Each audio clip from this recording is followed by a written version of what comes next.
In this case, I would disagree that it's a victory for Tehran. I mean, this was the first response from the West since 1979. The Americans had a complex since the Carter administration after the take of the embassy and the debacle of the operation that ensued to ever strike Iran. And that's the first time that the West has retaliated against a war that has been going on for 40 years. So we were all talking about, World War III. But there's been a war of attrition from the regime in Tehran since 1979 versus the US, France, and the UK, namely. You're talking about that being an unusual situation where the US has decided to retaliate against Tehran. They've obviously stepped back slightly, given those public comments from President Trump yesterday. So what do you think is the calculus inside the administration right now?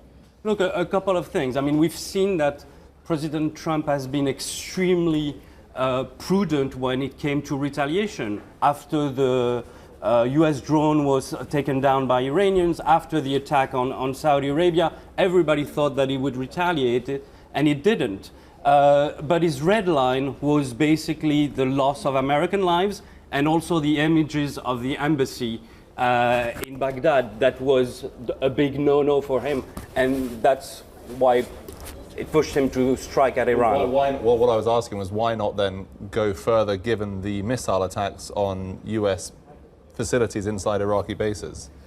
Because I would put to you that this was a calculated move from both sides. I mean, the Americans had 3 hours to go away for them to avoid any loss of lives.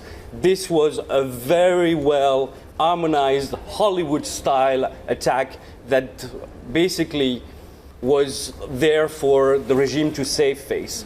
The big issue we're going to see going forward is Iran possibly using its main weapon, terrorism. And that's the big joker and the big question. If there's an attack against US interest in London or Paris tomorrow, how will President Trump react? Hi, I'm Joanna Bersecci, and thank you for watching. You can check out more of our videos by clicking on the boxes on the screen.